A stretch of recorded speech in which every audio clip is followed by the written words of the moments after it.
It's not my problem. It's not my problem. When I feel every metal, and I'm pissed and I'm beat. When I lie and I'm missing all of the time, when I'm never sure why I need you. Please let me shout. All right, we have a fantastic guest on today, this lovely Thursday morning. A little later in the morning for us, probably very, very early for you. We're really excited to have on Coach Seals today. As always, I have Coach DePascal with me. He's on my mic today. We have Coach Seals at the bottom below. Fantastic basketball AAU coach and trainer. We're excited to talk to him about everything in the basketball world and really dive into all those things. And really dive into what it takes to be a great player. Talk about his mantra on work ethic and making players better, and really dive into those topics. So, Coach, it's great to have you on today. Hey, thanks for having me, guys. I know it took a little bit to get here, but glad I'm on. And I love talking basketball. Love talking sports. More importantly, love just talking work ethic. I think it's the unforeseen skill set that no one really talks about, and how it translates to life and everything that we do. So that's what we're all about here. No doubt about it, and you're in a beautiful area as well, San Diego. So God bless you for that.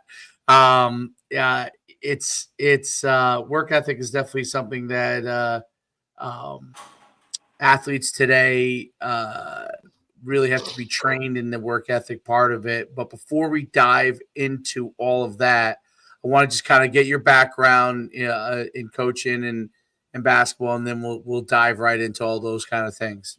Yeah, sure. I've been coaching for about 25 years off and on.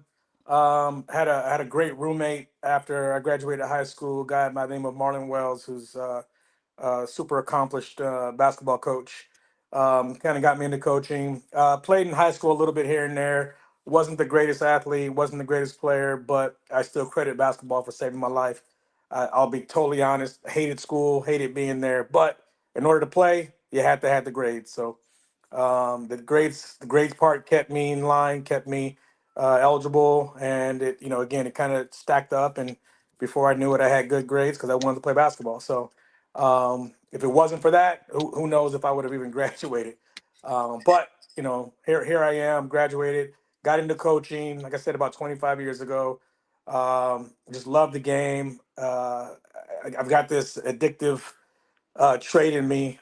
Thank God I use it for the right reasons. Where I study basketball, study the training side of it, study the plays, every aspect of the game, and that's what I call myself a student of the game, and that's why I try to give back. It is a game that's become very monetized, very much.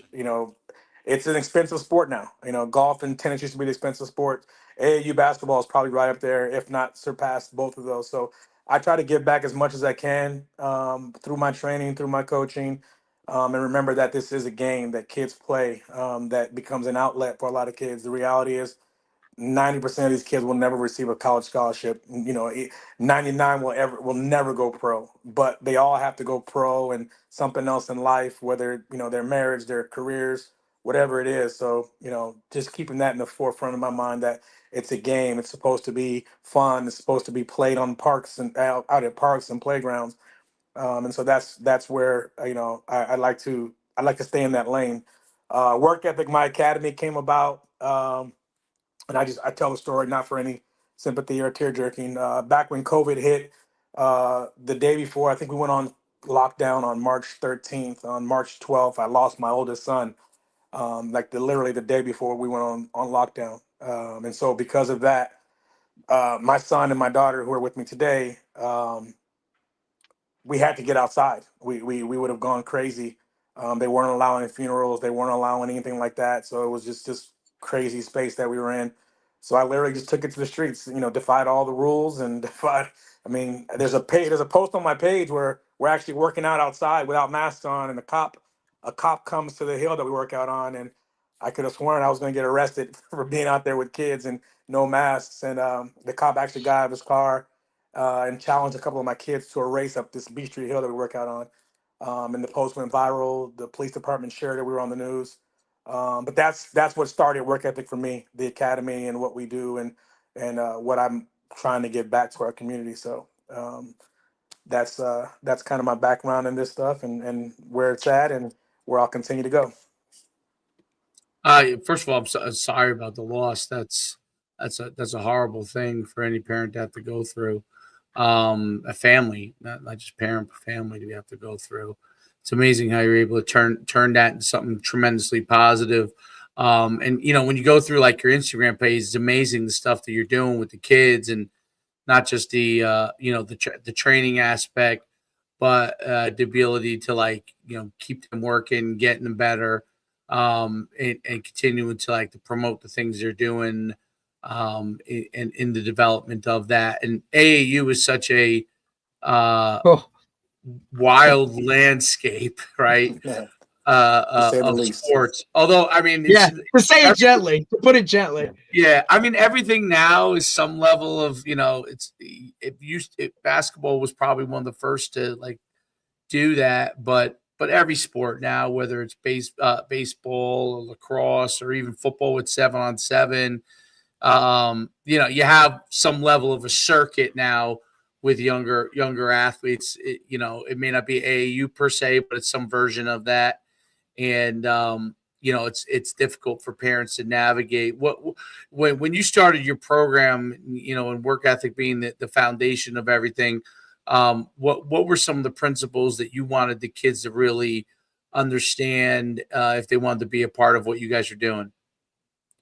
Um, just the core principle is in the name itself, just work ethic, right? Not being overly concerned with what's going on around you. Kind of putting your nose to the grind, tunnel vision, if you will, just straight ahead, straight forward, get to where it is that you want to get to. Right? Let's set these goals. If this is where you're trying to be from point A to point B, let's map out a plan, and let's get out of the way of everyone that's going to tell you no. Get out of the way of all the people who are going to try to doubt you, and let's just focus on moving straight ahead. That's really it. Speaking to the AAU world, at some point one day they're going to come out a report to tell us all that Instagram and social media is the reason why youth sports is absolutely a dying thing. It's a dying, business model. There's a lot of money to be made, but it's a dying business model, and that the grass is greener in everyone's mind when it comes to the sports thing, especially from a parent standpoint. I think the parents drive it more than the kids do. Mm. But again, at work ethic, we're just trying to figure out how we can, isolate these kids from that. It's a hard thing to do when you're dealing with social media and self esteem that every teenage kid goes through, with or without social media. We went through it back when we were growing up. We just didn't have it magnified by getting on social media and seeing your teammate or your friend or your rival from across the street doing this, that, or the other. And now we want to chase that dream or that goal as opposed to kind of staying focused on what we do. And that in itself is the issue. So I pride myself on being a mentor. I would I wish I could film some of our training sessions with even my college and pro guys. It's more of a family setting. It's obviously we work, we get in, we do what we have to do, but I mean we laugh, we joke, we crack on each other, and and that's what it's about. Like I get calls and text messages from guys that I train who are overseas or college or whatever, and we laugh, we check in with each other, and that's what I think is the foundation of not just the working aspect of it, but just having the ability to reach out to someone and talk to someone, or to have an outlet to just text and say, hey, are things okay? Things are good. If not, let's talk about it. So I don't know if I answered the question directly, but indirectly, those are kind of the core principles that surround what I'm trying to do, what we're trying to focus on at work ethic. What with respect to the development of the basketball players that you work with, what are some of the stages you like to take them through? And because I think that's always, obviously everybody's at a different stage, and trying to get them to be the best they can be, and build them up. What are some of the stages that you end up working them through? On the basketball side, if you ever look at some of my posts, I use the hashtag all the time. Nothing fancy, just work. I think, again, talking about, Instagram, right? We have a lot of Instagram trainers. I may be considered one. I don't know. But if you look at most of my posts, most of my posts, I don't get into the fancy triple step backs, behind spin moves, between the legs, all that stuff. I just focus on the core principles of basketball, which are, to me, if you can handle the basketball with confidence, you can do just about anything. There was a time where there were no trainers. And I have this debate with trainers all the time. There was a time where there were no trainers, where your training was going to the park, going outside, going to the rec. First and foremost, take it back a step. Watching the NBA game, I'll go back, watching Magic, watching Jordan on TV, and seeing some move they did. You picked up your basketball, you walked Yeah. down to the park, you went down to the rec, and you tried that move, playing a game of 21 or 5-on-5 basketball against the older guys, young guys, whatever. And you just tried that move over and over and over again. And the more you did it, the more you became confident. And then eventually you kind of stuck it into your bag, and you got into a real meaningful game, and you may bring it out the bag and use it. Now Yep. we've supplemented that with training, right? And we can say, is it good, is it bad? We can have that debate all day long. But because there's no more pickup basketball, there's no more rec level basketball, you almost have to have it. So for me, nothing fancy. If you go to my training sessions, I don't believe in 1 hour sessions. There's just not enough time in an hour to accomplish anything. It's about reps, repetition, over and over and over again. In an hour, if I use just an hour, we do the same move for an hour. And I know my parents and Right. those who are paying would be frustrated or whatever, and they would leave. So most of my sessions are 2 hours, and we spend 45 minutes of doing ball handling, heavy ball work to start. And it's probably a tedious, boring. We do the same thing over and over and over again. But that's where the foundation's laid. Can you handle the ball with confidence? Can you handle it enough to know that someone do you have enough confidence to know that they can't take the ball from you? And it's the same repetitive drills over and over and over again. From there, we progress to footwork, which is finishing with the heavy ball. We go from the rim back to the free throw, back to 3-point line, and we attack the rim. The last 30 to 45 minutes, we just shoot the ball. We shoot the crap out of the ball nonstop. And that's what it's about. If you can do those things, the creativity will come on its own. Right? You don't have, most artists are born with a natural gift, but they still go to school to learn. They still to learn different trades, how to shade, how to do those things. And ours is a little bit backwards. We go to school, we learn the confidence of handling, footwork, and shooting, and then you go play. And if you can do those three things, you can be creative as you want to. If I can handle the ball and have good feet, I can do whatever I want with the basketball. And I think that's where it's backward. We're teaching kids canned moves before we're teaching them how to be creative on their own by having the confidence of doing the foundational stuff, footwork, ball handling, and shooting. Right, with Yes. the basic skills, then they can start to utilize their own creativity to be able to take those basic skills. But before they have the basic skills, they're not going to be able to utilize their creativity because they don't have the basics to be able to the foundation to be able to do those things correctly, and then things come end up getting all off kilter. And you're right. It used to be they can go out and play, go to courts and just play all day and start to develop some of those things, and that they just don't do that now. Like it's part of I guess societal and technological thing, like technology, and 100%. they're indoors in their houses. Like I remember as a kid, like I didn't want to be in my house. Kids now want to be in their house. Like, No, like get me outside. I know. I can't tell you. And coach, like you said, the watching of, like, literally that's how you watched Jordan do something and you're like, damn, I would love to do that. So you just literally mimic that move outside, right hand, left hand, like this, that, like you just went at it over and over and over. And then you're right. Eventually, like now you pull it out in practice. And usually it was, your coach telling you like, what the hell are you doing? Like, I don't ever want to see that again. Right. Like that's usually what came from it. But I mean, I can remember doing those tedious drills. And at the time as a player, just kind of almost being frustrated. Like, why am I doing this over and over and over again? But then as you saw it aid in your development and you got more confident with the ball too. Hey, now I'm driving right hand and now I'm going left hand, and now I'm scoring off that dribble, and because now I can do that. That's where I think a lot of guys, they all just want to jump right into games, and they just want to jump right into competing and doing all those types of things. It's really that fundamental skill work that I feel like, and to me, it's across all sports. You know, a lot of guys just want to worry about the win column when it comes to coaching rather than put in that time and that effort and that tedious attention to detail where those skills can really be built from the ground up in order to now, like Dave said, allow the child or the kid themselves to go and do that creativity. I think it's the biggest piece that's missing within youth sports now is the constant focus on those everyday drills, right? Like I call them EDDs, everyday drills that we do, especially like even football, you know, we do footwork stuff every single day. And it's only 5 minutes, it's 10 minutes. And the guys, you know, they roll their eyes when they do it, but when they see it start to translate so that muscle memory is there, and now they're not thinking about doing that part of it, it allows their game to take another level. Would you agree that that's one of the biggest pieces that's missing within the youth sports world today? 100%. And like I said, it's all parental driven in that, you know, you talk about these trainings and these practices and who's there front row with their chairs or wherever they're at, right in front of the gym or right in front of the field. It's mom and dad.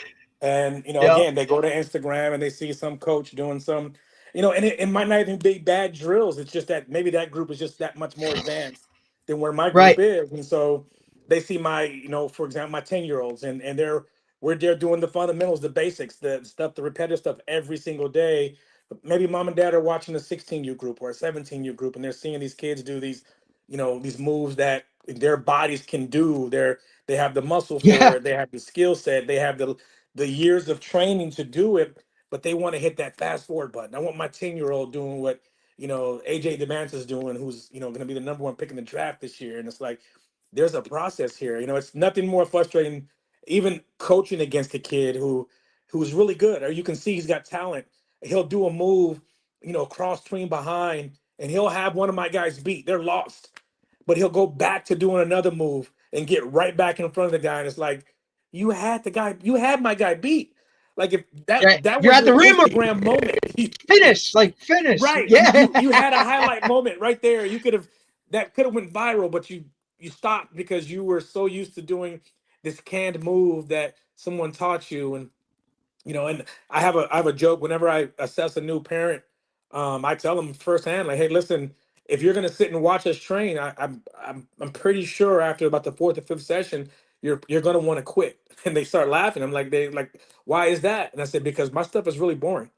I'm not here Yeah. to hit the fast forward button. I come from the crock pot era, right? When mom would wake up in the morning and put that roast Oh, I beef in the love crock that. pot, and it Oh, I sat there love that. all day long. And you got home from school and the house smelled like, you know, whatever was in that crock pot, you know, and that's what it was. And we live in the microwave era now, and it seems like times get faster and faster. I remember, you know, used to be able to put something in there for 5 minutes. Now they've got technology and chemicals that you can Yeah. put in for 30 seconds and you got a ready meal.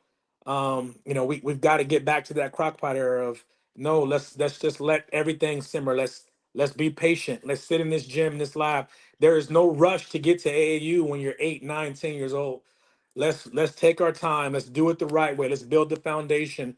Let's put in the skill set. Let's put in everything your kid needs to be solid with the basketball, whether it be footwork, whether it be shooting, whether it be you know, all the foundational stuff, and then we'll let them go out and be creative, and that's how it's supposed to work. So um, it's all backwards right now. It's all backwards. They want to, you know, get on the bike from day one, no training wheels, no that I don't know where the pedals, the brakes are, but let me go ride, and that's what's wrong with Right. sports right now. Yeah, that's an important point. Where do you kind of stand on like the number of games versus how much you're doing as far as the work in the gym? Like, do you have kind of a model from that standpoint that you think works well? Because that's always a hard thing, right? When they're on the team or whatever team they're playing at, and all of a sudden they get loaded up with games and loaded up with games. And I think it's good to a certain extent, but then there comes a point where they need to obviously they got to be able to continue to get the work in. Like, where do you see that balance being? So that's an interesting one because I've been on several debates with several high end trainers, you know, Instagram guys with hundreds of thousands of followers and trainers with, that are new to the business, that are clearly, trying to drive business by saying, stop playing AAU, stop playing AAU. Just train, train, train, train. And there, I've been in several debates. My motto was, you know, there's 7 days in a week. We usually only play games on Saturdays and Sundays. In the summer, you may add a Friday to that, Friday, Saturday, Sunday. If it's a holiday, you may go Saturday, Sunday, Monday. But at the most, you'll play is 3 games a week, right? So the system is already set up in my eyes for you to train more than you play anyway, right? You got Monday through Friday. Get out and do your work. Get in the lab, train, go to your practices, do some strength and conditioning, get on some hills, get on a track, get on some stadium stairs. It is already set up that way. Now, in regards to the games playing every single weekend, I mean, we had a kid that left our program recently that literally played every weekend, whatever team he could find. Um, I'll never say you can play too much because I grew up in an era where literally every day after school we were at the rec every single day. After school was out. I would like to lie and say I did my homework first, but I didn't. Uh, we went straight to the rec and we played basketball. We played until the street lights came on or until they kicked us out of the rec, and that was it. So I can't say you can play too much basketball. Now, when you start getting to the higher levels, the older kids, 16, 17s, in this whole back area, you may have some 18-year-old high school kids, 19-year-old high school kids. Um, I think there comes a time then where too much wear and tear on the body is probably going to take a toll on you at some point. So you may want to tone it down, pick your tournaments wisely. If you're trying to get recruited, pick the ones that have opportunities for you to get recruited or showcased. If there's competition that you're trying to chase down, you want to be the best, play the best, beat the best. Look at those kind of events. But I think the system is already set up to train more than you play.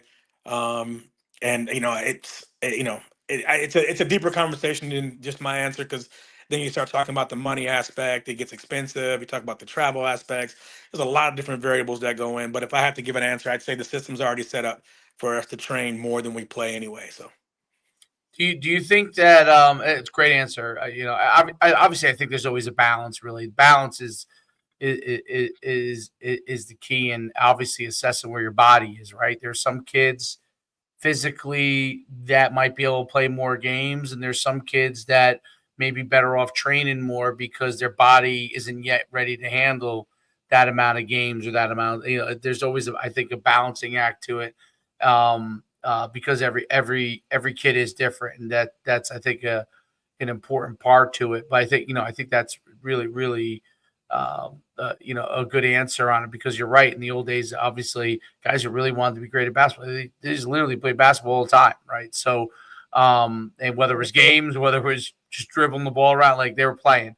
Um, I think what do you think about the aspect of, because you brought it up, traveling? So, like, obviously all these kids play on some level of travel team. Unfortunately, obviously at the lowest levels, like there are very little opportunities in the rec level, right? Like, even if you play rec, like as soon as you show that you're some level of aptitude, you're moving on from rec, Boom. and that part is gone. Do you think that players can, like, get enough to a certain extent when they're younger by playing, I mean, for lack of a better word, local travel within, their hour or two radius, and get most of the work they need to work, and then there's a point when they have to, okay, now there's a point where you need to kind of upgrade and start to play some more bigger stuff. What do you think from that aspect? I think yes, right. I think at the lower levels, 8, 9, 10, there's probably not as there's probably you won't benefit as much traveling around, spending the money. I'm never going to tell a parent how to spend their money and what they should Right. do, but um, I think at those levels, I personally wish they would bring the rec ball back. I think here in San Diego where I'm at, the rec leagues. I was just watching a practice last night. They had 6 kids. Now I grew up. If you look at my post, Oh, the rec that has the NP on the wall, I literally grew up in that gym, sixth, seventh grade, all the way. I'll be 50 in 4 months, and I've been in that same gym my entire life. And I call it my home. But when I played rec ball there, we had 10, 15 teams of 10, 12 kids, and we played, and they kept stats. It was the greatest thing ever. They have a team. They have one team right now, a 9U team, I think it is, and they have 6 or 7 guys. And I don't know how they have a rec league with one team and 6 or 7 guys, but I don't know. We'll see how that works out for them. But I think at the lower levels, yes, stay local, play, learn the foundation of the game, learn the fundamentals.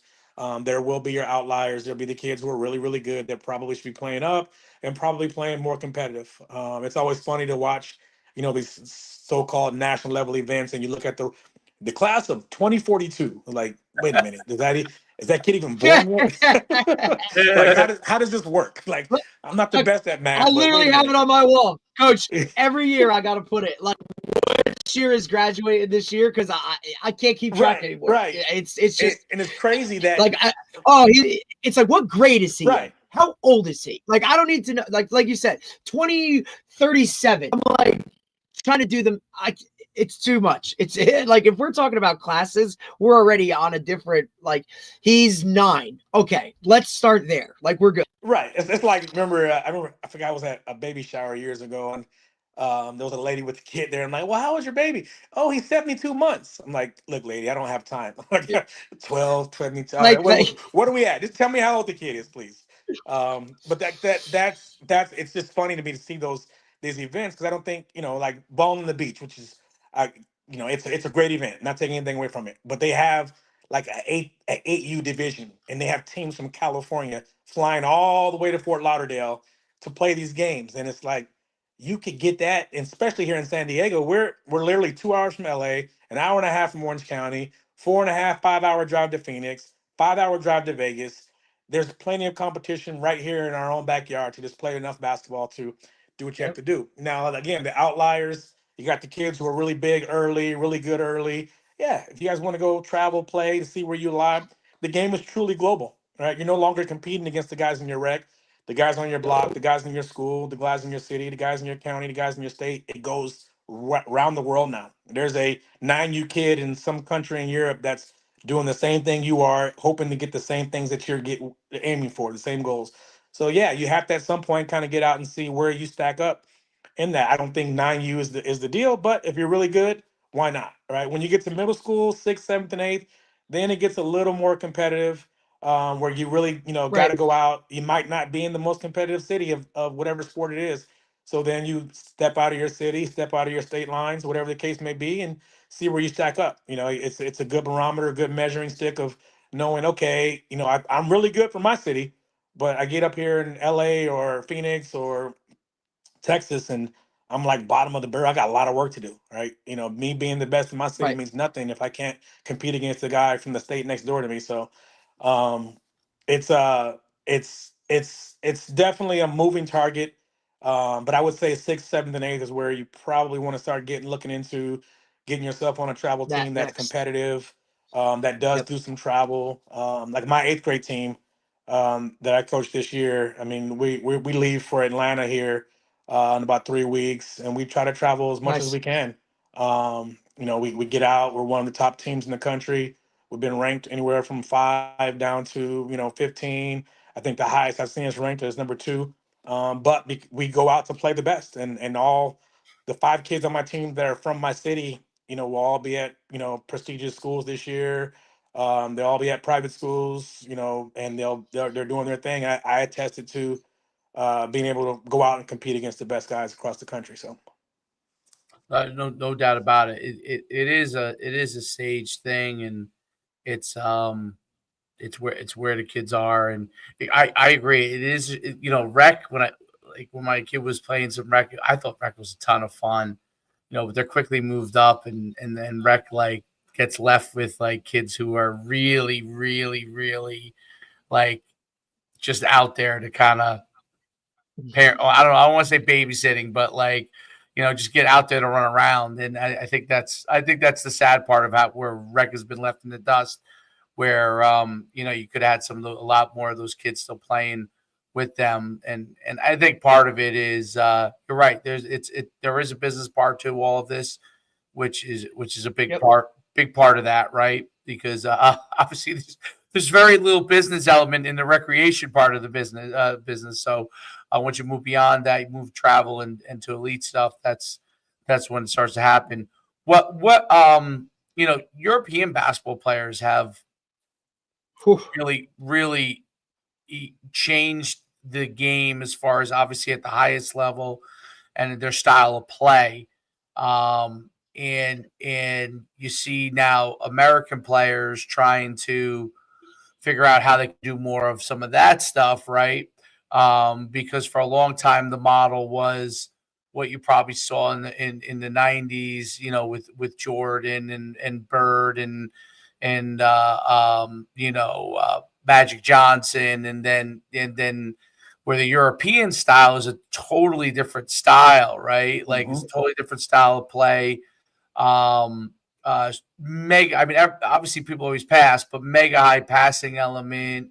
Less reliant on obviously everybody's big and everybody can dunk and all those kind of things, but less reliant on the quote unquote physical athletic traits and more reliant on spacing and placement and all that kind of stuff. Is any of that coming into like some of the stuff that you start to do when you're working with athletes, or is that something that players even start to ask about too? I don't know if the European model is a skill set much more than it is a foundational way of life for them.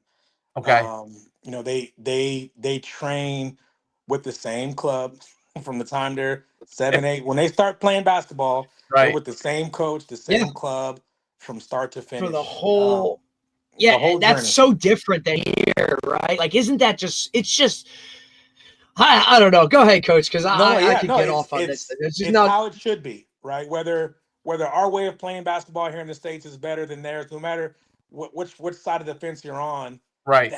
that's how it should be. But side tangent here is that because the money has gotten so, you know, that's the target. The money's become the goal for a lot of these directors and coaches and whatever the case may be. That that makes the target move where your best kid will be lured away because this coach is gonna. It's free over here because we really need you to help our program make a name for itself. But to your question, Mm, I don't the European model and the overseas model with different countries. It's the way it should be, right? Where you stick with it. You stay in the same program, you learn. There's man, I could go on forever with this topic because it's frustrating mm, as a director, as a coach, to have kids that come in and go. But at the same time, Yeah, it's. you got to believe in freedom of choice. I get it, but yep. I hate to see parents get on and bash coaches. My thing is this: do your homework, right? When you want to go to a restaurant and you've never been, the first thing we do Yeah, nowadays, we get on Yelp, we get on Google, we find the reviews, we do our homework, right? And then we decide if we're going to take our wallets out and spend money to go eat there, right? Do the same thing with your club coach, right? Now it's like you see a team that wins. Oh, they're winning over there. Let's go over there and play with these guys. Like, well, we're winning because we've been in the lab for 4 or 5 years doing what we do, right? You just can't come and jump in the process and want the same results that my guys have been putting the work in for the last 3 or 4 years. Then you get here and you realize you don't fit. And as opposed to just saying, hey, we're just not a fit, no, you have to talk trash on your way out. We're the worst, we're this, we're that, whatever. But if you would just done your homework, find out if our practice schedule is in line with what you do, if my fundamentals and the way I teach are aligned with what you're trying to learn. And more importantly, are you willing to wait your turn and say, listen, not necessarily wait your turn to play, but wait your turn to develop into what we do here so you fit in. And I think that's where it all gets lost. Everyone wants to jump to the next thing. I said earlier, the grass is greener to everybody, and it's really not. The old saying, the grass is only green where you water it. But no one's willing to pull the water out. They all want the artificial turf, the turf grass with the little rubber beads in it. They all want that way of life, and there's no development in that. And seeing these kids hop from team to team to team every weekend, and they're really good, but those are usually the kids that fizzle out as soon as they get to high school, and as soon as they have to conform to being with the same coach for four years straight, and the same tedious drills and the same fundamental foundation that they're trying to build, they don't like it. They want to move around and jump around and be. And that's why the transfer portal in college is what it is. That's why this transfer portal in the high school is what it is. No one's willing to sit down and learn the fundamentals. Now, I'm not saying movement's a bad thing. I'm not saying, going over here is not, what's best for you. But if you do your research early, figure out if that coach, that program, that style of play, the fundamentals they teach, the practice schedule, if all those things align, just align with them, sit down and relax and let it all happen. Well, I think they underestimate the value of consistency with somebody. So, like, if let's say you're coaching a kid for 4 years, and now all of a sudden somebody gets in his ear and they think the grass might be greener somewhere else, right? And they don't realize, to me, that there's a cost also associated with changing, right? You gotta figure out a new system. You gotta try to conform to what that new person teaches, right? New players that you have to deal with. So there's when they only see the potential benefit, but they don't evaluate the potential loss of it, right? Too. And I think that before you ever make a move, for whatever reason, is you got to like weigh both sides and really understand, not just look at the thing that is, shiny and great, but also, what do I lose by leaving this person, right? Like, this person knows me, this person knows who I am, this person knows what buttons I can push to get me better. Right now, this new coach has to learn those buttons. He has to learn those things. Like, it's a two-way street that I think a lot of parents, and as they get older, sometimes it's the athlete that pushes it, not the parent, because parent has to be able to step in and say, hey, why are we doing this? What is the reason? We need good reasons and good evaluations for just leaving, because I think sometimes it can, especially as it gets to 2 or 3 changes, right, and 4 changes. Oh God. Yeah. Now, look, going and playing somewhere for a weekend with a club to get a different field. That's I don't really even. I think that's just going and getting experience. But I mean, who you work with consistently on a regular basis, when you decide to make a change, or if you decide to make a change, like, to me, there's a whole lot of things that happen beyond that. And when you make 2 or 3 changes, if you stayed at where you originally were, you probably would have been a couple steps ahead of where you did after 2 or 3 changes, right?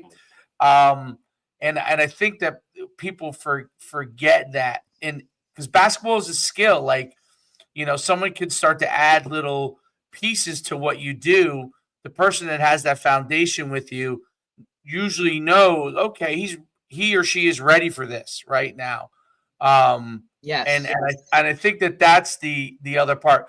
And saying that at the same time, like, I think there's nothing wrong with, like, to me, it's like, hey, you need to have the group that you work with, that this is who I'm with. You know what I mean? There's value to that. There's nothing wrong with, hey, go play. You want to play with some, I mean, I don't do it a lot, but like, but you want to play with someone for a weekend, have some fun, a change of pace, nothing wrong with it, but still have your core, because the core is what allows you to develop in the long run. And I think that that's what a lot of parents and athletes, as they get older, they get lost on. And once you start getting farther and farther away from a core group of people, you get lost down a path that I think is very, very hard to recover from. Like, I think you really would have to be a super, super resilient person to be able to change all the time, and somehow come out of the back end of that and be good. Like, that is a very rare person, in my opinion. Curious your thoughts. No, I agree. I mean, we can go back to say, shout out to all I live in San Diego, military town, but to all my military brat friends, right? They moved and changed, and, you know, I love them dearly, my friends who are that way, but they're all slightly crazy. And I say that jokingly, right? But they all got Right, no, something. it's true. One of those screws are a little loose with all of them, having to change and change and change and change. And they yearn for consistency, and a lot of them just will live their life that way, where they're changing cities every 2 or 3 months, and it's like you look back and you say, man, that's great, you get to go all these places, but then you look at it and say, well, wow, how do you ever plant roots? How do you ever, where's the Right. consistency and where your lifestyle? Yeah. But I guess The the stability, consistency, right? right? I guess.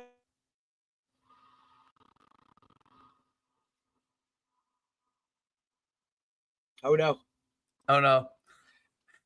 there is something to be said for that, though, right? Because we look at it all the time, right? And that level of stability adds to, just overall development. You know what I mean? Like, he is 100% right too. Like, they are slightly crazy. That having to move from place to place over and over, or just change it up that much. I mean, look, we've seen guys now, that are entering college and they've been at 4 high schools, or, like that's a conversation in terms of, I mean, just look at the transfer portal in general now. You're seeing a lot more guys that are on their second, third school, right? Like, not so much just, that steady eddy of, I don't know. I just think it was so much, and whether it's social, I think social media has done that because it's allowed people to see more that's out there, right? And afforded people those opportunities. But there is something to be said for that stability moving forward, where there's always that grounded, I can go back to this, or this is what I am, right? Or I come from, like, this is the team I play for, right? Now, like you said, you might go out for a weekend. Coach, you good? We got you back. Sorry, but I have no idea. I'm still learning technology, man. You're good. You're good. You're good. You're good. Couldn't get on, and now I can't stay on. No. It's all good. I'm sorry. No, go ahead, Coach. I don't. We just kind of covered the bases until you came back. No. So yeah, I just, the stability of being somewhere and staying somewhere definitely means something. So longevity, I could say it's because the transfer portal is a direct product of that. However, when you ask, throwing the aspect of all this money that's being thrown around now, I don't blame some of these guys for jumping ship for $1 million to go play over here. How could you? Yeah, how could you not? You know what I mean? Like, I mean, that's, if you were in their shoes, game changer. And at that point, I think that's a good point. At that point, they're college athletes. Whether we agree with it or disagree with it, they got to take advantage of. Especially some kids have to really take advantage of those opportunities that are there, and it may not come around again, right? So completely understand that. I think the big part is the transfer portal when you're 11, right? You don't want to be in the transfer portal as an 11-year-old too much, because you may don't want to be shopping middle schools. Yeah. Yes. Exactly. And I think that's a big part of it. I'm sure you have a great answer for this because I'm curious your thoughts. Reclassing, because I'm sure in basketball you deal with this a lot, and I'm sure a lot of parents ask you questions on this too. Well, what are your thoughts on reclassing? What do you think is best for the kids from that standpoint? Reclassing, case by case situation. Again, I go back to my beginning statement about social media and how one day there's going to be this huge report and the impact it's had in youth sports, and all the way up is, for that point. Reclassing just to reclass because everyone else did it is horrible. It's just not a good thing. It breeds, possibly can breed insecurity within kids, within families. There's just a lot of things that, there's nothing that can prove. There's no facts. There's no data on it. But for some, it's just not a good look. I get, obviously I coach, so I get asked a lot by parents, hey, should we reclass? And you're seeing, while we're having the conversation, little Johnny's shooting the basketball behind the rim, is hitting him in the head 6 times, and he can't dribble, he can't do this, and you're like, yeah, it's probably not the best move for you. Like, he's got more important things to focus on. Now, AJ DeBancer, right? Number one, guy's going to BYU, is going to shatter the records when it comes to NIL money. Great player. He reclassed, right? He reclassed and did it the right way, in my opinion. Trained, stayed in the lab, did all these things, and when it was time for him to go, he did his thing and he reclassed back to his original class. I think it's totally situational. I don't see anything wrong with it for those who use it the right way. I personally reclassed my son. I'm a giant at 5'6", 5'7". I didn't grow to this gigantic height until after I graduated. I graduated high school at 17 years old. I didn't turn 18 for almost 5 months afterwards. So I didn't grow until after. My son loves basketball, trains regularly. So if he's on the same pattern than I was, my thought was, well, let's at least get him to, reclass him down. He would have graduated at 17. Going to that part, being 17 and graduating, going onto a college campus in some city near you was not the best thing for me either. I don't want my son let's say he goes to New York or Chicago or some major city at 17 years old in college. Yeah, I don't want my immature 17-year-old boy on some college campus, you know. So Right. let's delay that process. And but then there's the basketball aspect. I'm not one of those parents who believes that my son is gonna go play D1, go pro, NBA, first pick, millions of dollars, will live his dream. I'll have videos out and all this good stuff. You know, my son's, on the smaller side. Luckily I married well. His mom is 5'10", and he's actually taken after her. So he's actually passed me already. So maybe the reclass. Got a shot, coach. There you Got a go. shot. There you go. But to answer the question, it's all case by case, man. I don't see anything wrong with it. Now, when you get into double reclassing, now there, I probably have some things to say about those guys who are graduating at 19. They're going to turn 20 the day after they graduate. Just the legal side of things. 19-year-old guy on campus with 14-year-old freshman girls is never a good idea. Yep. Um, you know, I mean, I can go on and on, but reclassing is what it is. What I do see though, I see a lot of families, a lot of kids reclassing, sitting at home for a year doing absolutely nothing with that 365 days they have to get themselves better. Oh yeah. If you're going to reclass, sit down with your coach, your trainer, somebody, and make out a plan. Plan out your days, 7 days a week, and figure out how to get better academically, athletically, maturity wise, and execute that plan. Otherwise, you're just sitting at home wasting a year of whatever. Because the numbers state Right.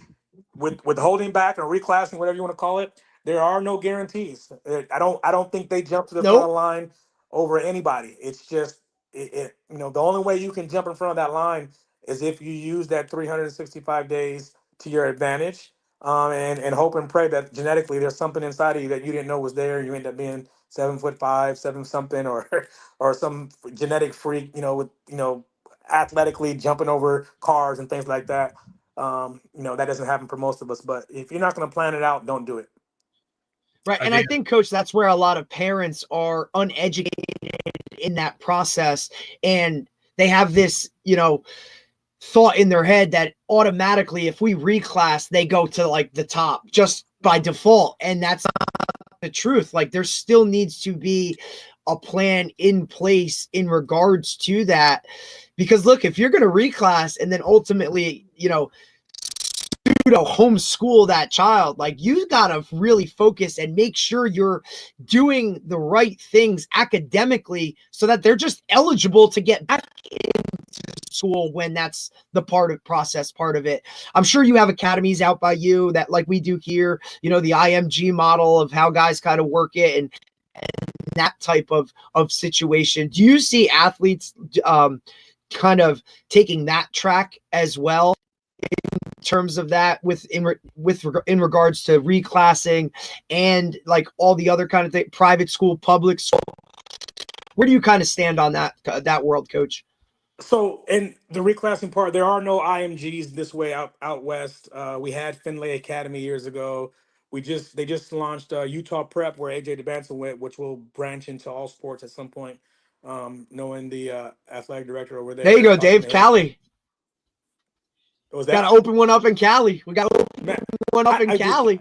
side note, I am starting a school for reclassing for basketball, for those who want to do it, and there will be a vetting process. I'm not going to take anybody in there, but to your Smart. question, um, it's this the trend is still the same. A lot of people are doing it out here. Out in California, once you start high school, you cannot reclass. The day you touch foot on the campus as a freshman, you are no longer allowed. The only way you could do is by going to a prep that does not participate in what we call CIF out here. You'd have to go to some prep school that competes nationally, and will accept you to do that. So I hear you have to do it before you get to high school. Um, and what they do here, for most public schools, will not allow it, for the most part. Well, they're cracking Right. down on it. Some will. Private schools are private schools and set their own rules, and they're funded by their own money. So why not take someone's money, let them do their grade over again? I think that's their kind of their business model, and that's up to them. Um, so I don't again, I don't have a preference. I'm not here to tell kids what they should and shouldn't do, or parents for that matter. But I will give my honest opinion. Like I said, if little Johnny's shooting backwards off 1 foot and missing them every single time. Basketball might not be his thing. If you're going to hold him back in science or some other arena that suits him or her. I'm surprised I don't see more girls reclassing these days, which is I guess is a different sport. But yeah, I I'm mean, sure it's coming. It's coming. of course, there's too much money to be made from that. And I think when the WNBA starts getting to $1 million salaries, I'm sure we'll see it, a lot more. But right now, it's not really that big. I'm sure they're out there, but I don't hear about it as much. But yeah, the whole back thing is reclass, whichever term you want to use. I could talk about it for for a long, long time. It's just because I'm in that world and I see it and hear about it every single day. But again, my opinion is do what's best for you, execute the plan, get a plan and execute a plan, and hopefully it works out in your favor. I mean, as a parent, who doesn't want their kid home as long as they're productive for an extra year? But again, it's funny on Instagram. If you go to my page, I'll make a post about holdbacks. I can just put the word holdback on my page, and I'll guarantee I'll get 1,000 comments. I mean, I'll get 100,000 views on that post. I'll get because everyone has an opinion on it. I mean, everyone. I'm on a thread right now for some kids that just played last weekend out in Florida, and they're going crazy on these kids, and it's yeah, it's sad that the kids take the brunt of it when it should be the parents, but the kids are the ones playing and Yep. talking, and yeah, it's a loaded conversation, man. It's a loaded conversation. No doubt. It's one of the great it's one of the great debates in sports because I mean the town I live, it's every time Oh,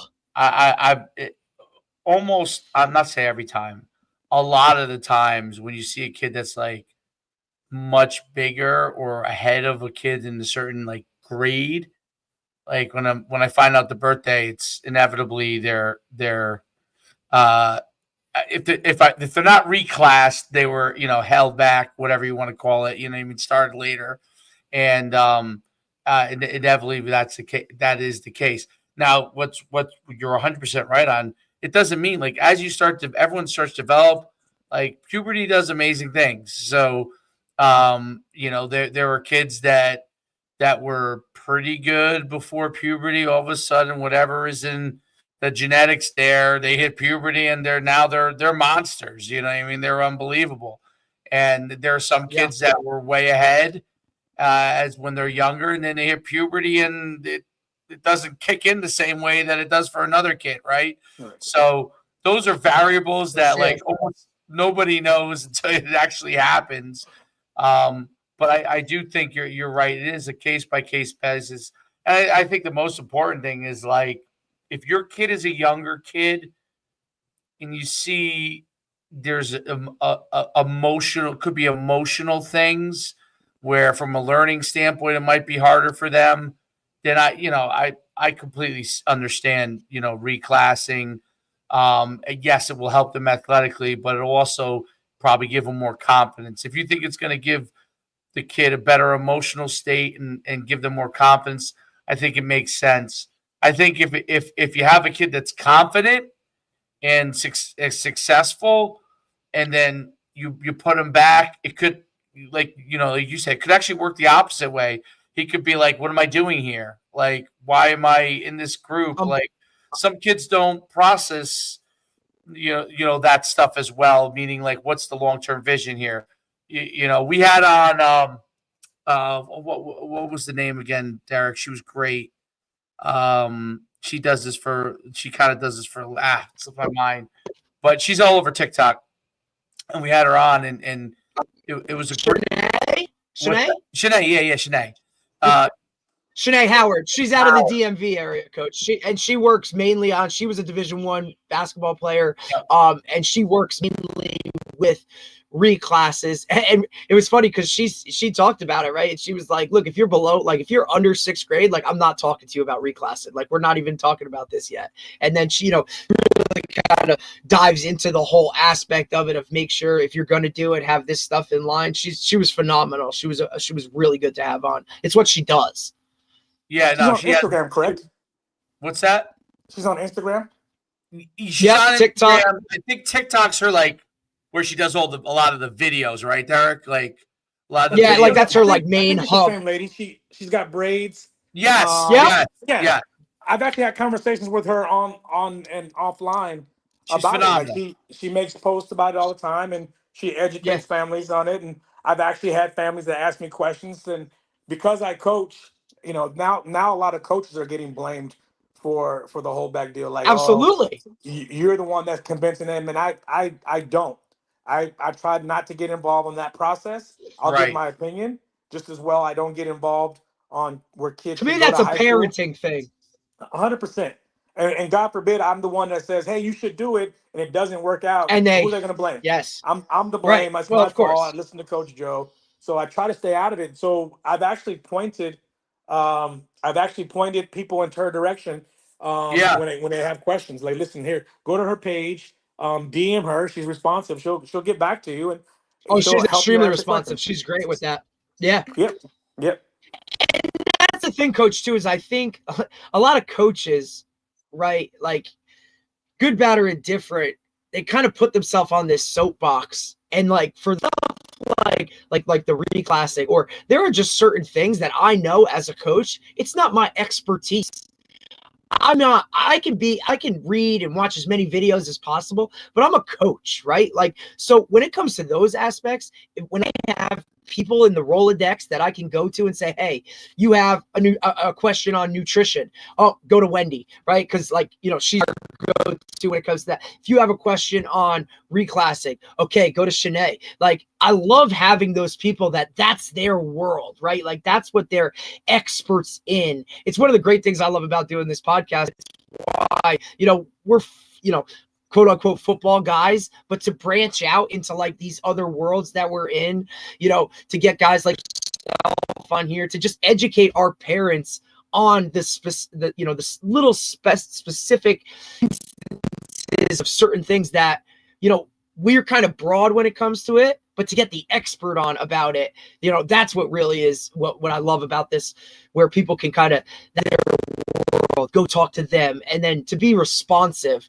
right? Even yourself, like, it was a DM and it was, hey, yeah, let's do it, right? Like that's just a different level of where I feel kids and parents just don't, like you said, do your homework. Whatever decision you're going to make, don't just do it because the mom or dad sitting in the bleachers next to you did it with their kid. Because like you said, every bit of this is a case-by-case basis. What works for one may not work for another. Same thing as I tell my guys with recruiting. One school might think you're shit. One school might think you're God. Like, you really got to find the right fit and do your homework. And that's where yourself could really help. Yeah, 100% agree. Every journey is different, and treat them as such, right? There's no two journeys that are the same. They could be 99% the same, but that 1% is what makes it all different. And where we have to live Absolutely. our own lives, our own journeys, our own, that whole back year has got to be different than what you lived your first 8, 9, 10 years of your life. Everything's got Yep. to be. I hate seeing the T-shirts that say "I'm different," but you see them doing the exact same thing as everybody else. Like, be, be Yeah.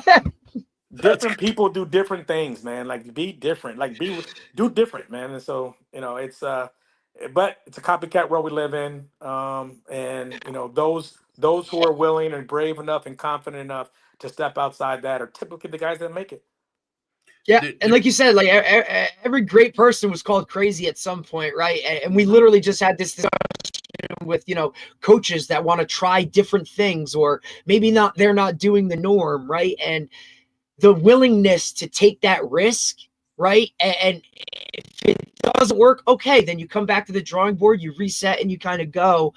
It's that fear of the masses coming at you, or, well, this guy did it like this, or we do it like that. Well, it might not be the same for you. Like, you got to be willing. If you really care about the kids, like you say you do as a coach, then you're going to help that kid and give him every option, right? Or just present it to them. And then ultimately, like, they have to make that decision. I'm just going to show you what it is. Here's the paths you could take. Now go. I might lean you towards one because I think that might be, but ultimately you have to make that decision. And parents, just educate yourself, give yourself every bit of the, to just put yourself in the best spot for the opportunity, because look, we all know nothing is a guarantee. Dave and I were just talking about this beforehand. Like I can help you get to where you got to go, but I can't hand you out a scholarship. I can't say that the guy is going to offer you this, right? Like that's out of our hands, man. Like there's a lot of things that are uncontrollable in this life. Like a lot of parents and athletes like think that they can control every bit of it, when at some point like there is a sense of like, hey, this is as far as we can go. You've done everything you can. Now you just have to let the process take its course. It's kind of like you guys give me the link to the show and not been able to get me on. I figured out myself, man. That's it, man. I mean, shit. But tell me that isn't like that's the ultimate, like, There it right? is, Like, man. hey, There that's it kind is. of what it is, right? Well, Coach, I can't thank you enough for coming on. You've been fantastic. Really, really enjoyed having you on. Your Instagram is at Coach Joe Seals, right? Well, my training page is Get Your Work Ethic. Get your work ethic. Yep, Right. yep, that's the page. But my other page is Coach Joe Seals. Perfect, Coach. Well, Awesome. Thanks so much for coming on. It's great talking to you. We had a great time having you on, and we Appreciate learned about it as well. And I'm glad you were able to get the technology part right finally. So, Man, hey, like I said, I learned something today. Check it off the list. We're good. Work ethic, baby. That's it, Coach. That's it, man. Good luck in the future. If we can ever do anything for you or whatever, please let us know. It's been an absolute honor. It's a pleasure. Thanks, Coach. Hey, thanks for having me on, guys. Appreciate it. all right. Good luck. Take care. That was great. Great. That was a lot of fun. It's always interesting when you talk to different sports, because you there's some themes that are always different, and there's some themes that are always the same. So it's like, it's so interesting how prevalent certain issues have become in sports, like across the board. Across the board. Like everybody's dealing with the same stuff, man. Issues that football is dealing with, basketball is dealing with, baseball is dealing with, lacrosse deals with. Like they all are dealing with that. And it's why it's very interesting how that has become the case.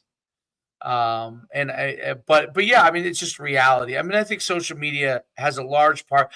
Social media makes us all different and all the same at the same time. I don't know if that makes sense, but like, no, it does, because you also look at it like this too, Dave. Like, you got to understand, like, most of our kids or youth, right? One, we're pushing them to play multiple sports. Okay. So they're seeing the same things across the board. And everybody's going to compare it to, football's like this, basketball's like this, baseball's like. So if you're in all three, you kind of already have this kind of like, you know what I mean, overall viewpoint on certain things. And then the intricacies of the sport, happen. Like, baseball, hey, this guy's probably going to push you to specialize and be a pitcher so you can pitch in the fall, winter, summer, or those types of. Football is going to be this, that, basketball used to be the ultimate play every season because you can. It's inside, and basketball used to be the one where rec, I think, had the biggest foothold in basketball, right?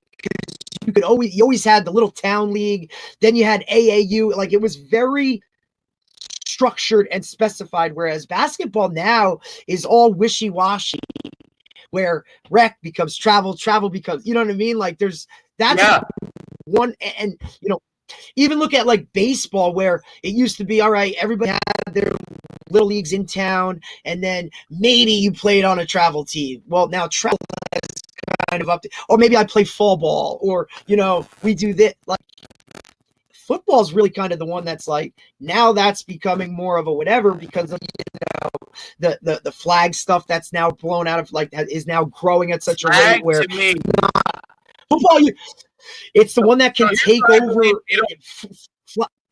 You know what I was thinking flag is going to do? Flag. So I thought it was going to be. We all thought it was going to be 7-on-7, and it is to a certain aspect. But 7-on-7 is really much more of an elite thing. It's really a more of. Yep. I don't. It doesn't mean that there aren't average teams in it, but my experience, the bad teams are really good. Yeah, that's my experience. Yes. You like Absolutely. the teams who lose a lot of games are still like for the all ages that they're at. They still have unbelievable little athletes, even when it's little kids, right? Absolutely. So that's like like you got to be a.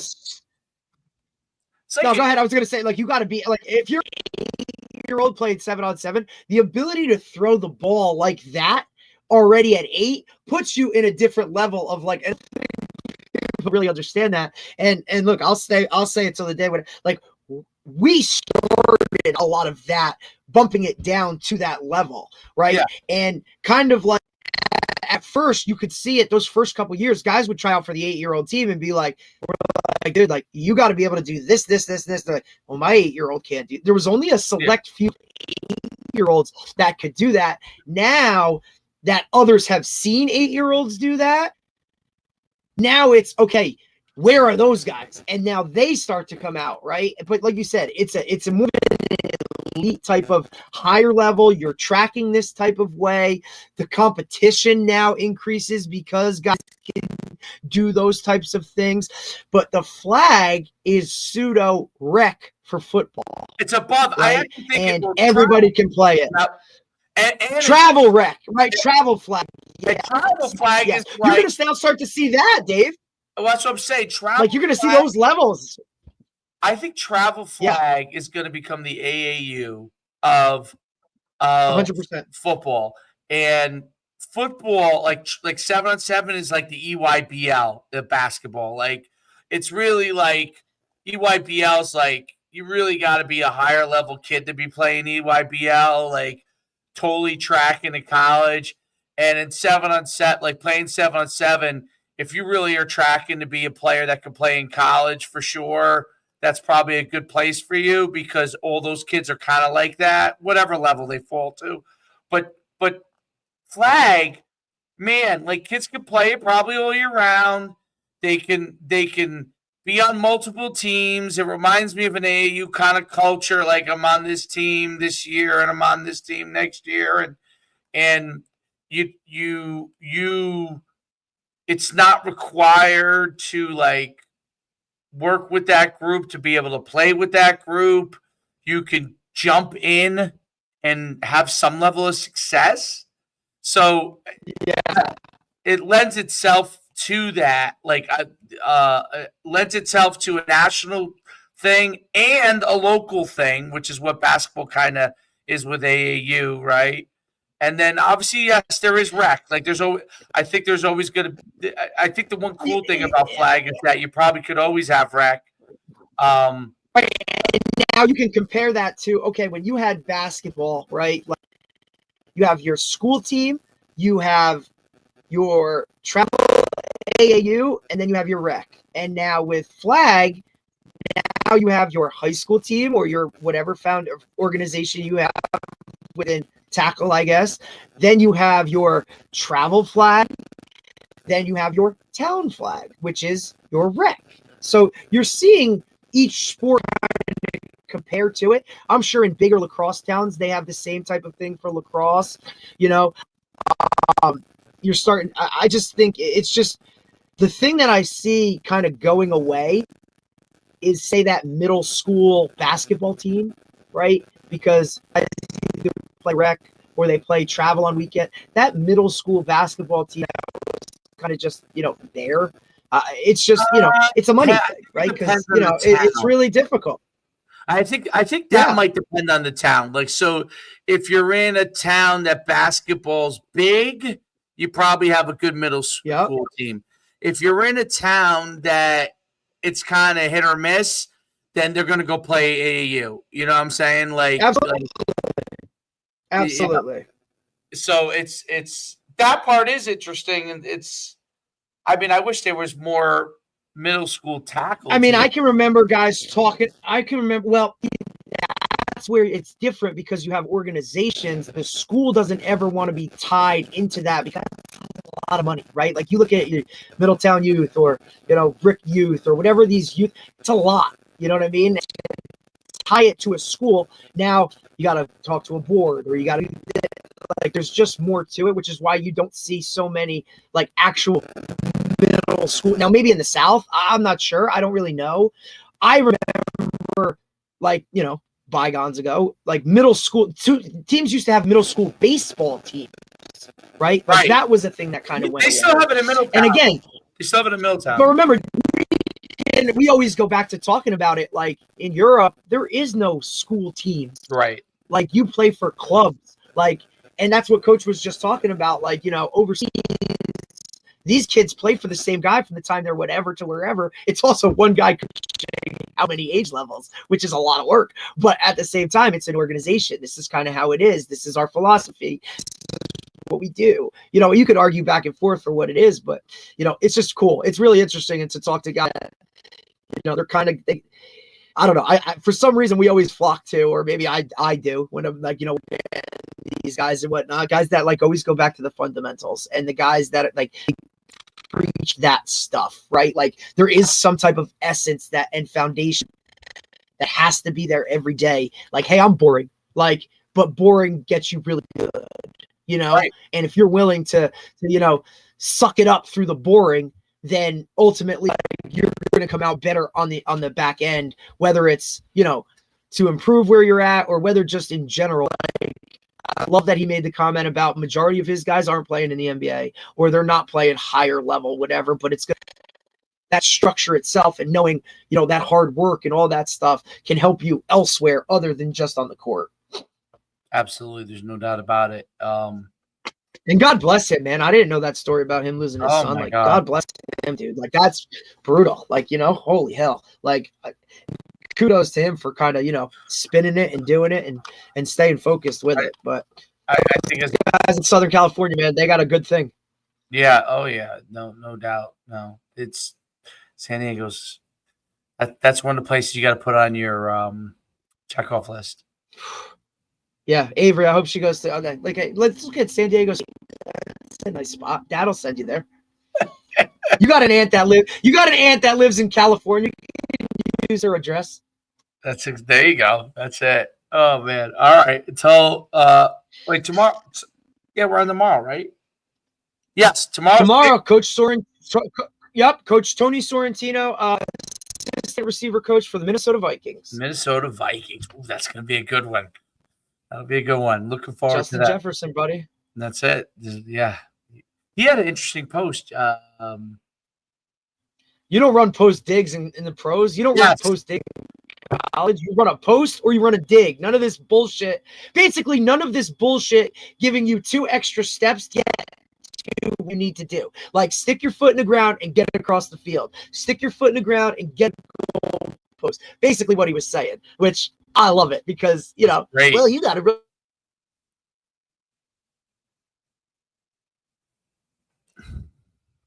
Did they lose Derek?